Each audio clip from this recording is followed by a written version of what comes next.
You've seen it everywhere! Bike of the year! The most versatile bike ever! Quiver killer! Instant rowdy! Is it all just hype? Today we're gonna find out. While waiting for my new DH frame, I decided to bite the bullet and get an enduro bike. If all the reviews are true, this is a bike that you can climb up a hill and yet destroy the descents. So I just went and got the Specialized Stumpjumper EVO Comp Carbon. Can a bike be actually that good? I mean, according to Mike Casimers from Pink Bike, the Stumpjumper EVO could easily be raced or brought to the bike park. I've had this bike for 3 months and ridden it on tech trails, flowy trails, jumps, steep lowers, mud and the dry. I've also tried the climbing thing. Here's what I think about it. So, how does this bike ride? Let's start with climbing. This is literally the first time in my life that I try to climb a hill with a bike, since I previously only owned DH bikes and mainly ride bike parks. Since I live in Switzerland, my local trails have a decent amount of elevation, ranging from 350 meters to 480 meters. At first I tried pedaling up, but it was pointless. I ended up pushing up the hill anyway. It really bothers me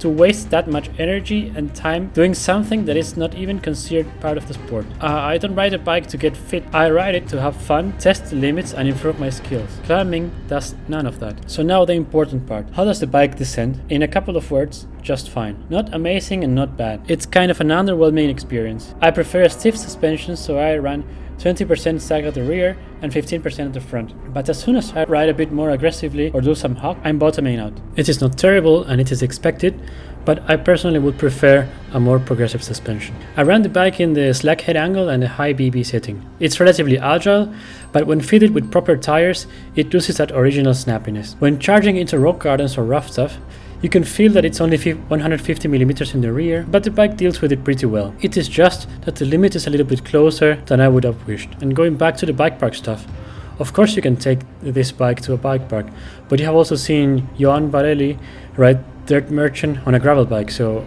does that mean that gravel bikes are made for bike parks? No.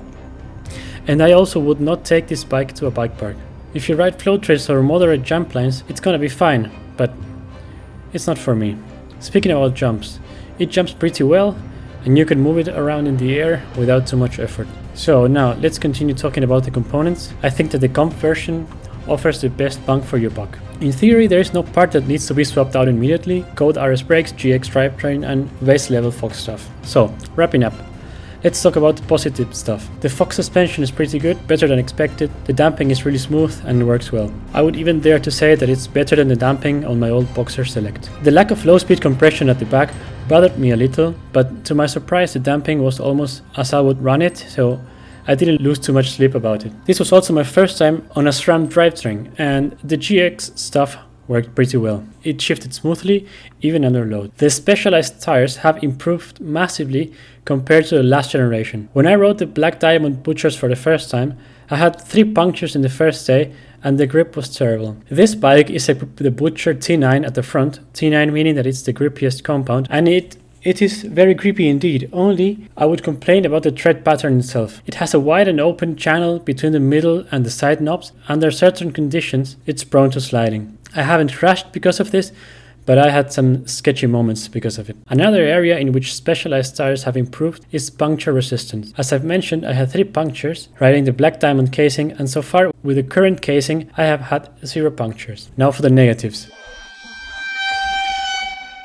My frame developed play here. I made a claim and it's being dealt by Specialized. I will update as soon as I have a solution. Then the stem. Why would you mount a 50mm stem on a modern bike? I swapped it immediately for a 35mm one. Talking about the cockpit, Specialized has gotten better at this. I still think that they cut the steer tubes too short.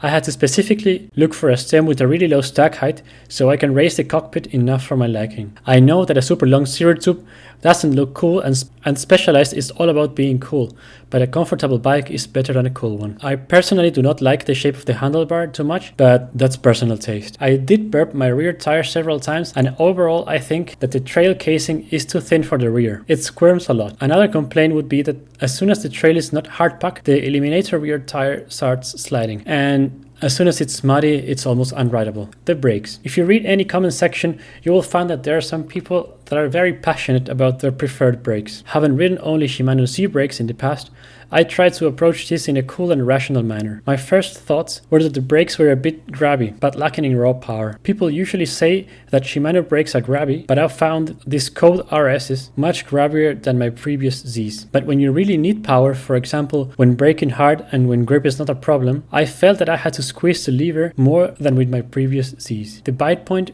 remained consistent during these 3 months, even though some descents were about 10 minutes. For the record, I am 68 kilograms and 1.76 meters, so heavier riders maybe have a different experience. They are good brakes, they're just not for me. I found the clamping system quite fiddly, since the SRAM lever body is separate to the clamp mechanism, and that makes setting up both of the levers at the same angle quite a struggle. Another negative is the dropper lever. It feels sharp and cheap. So all in all, what do I think about this bike? It's a good bike for someone who likes trail riding. I think that review pages obviously have overblown the capability of this bike because they are paid to review bikes. So I would take their opinion with a spoonful of salt. If you enjoy pedaling, you will like this bike, but it's not really a bike for getting rowdy. This clearly depends on the rider, but that's just my opinion. I feel like I bought into the hype and made a mistake, so I will be selling my bike since my downhill frame has now arrived.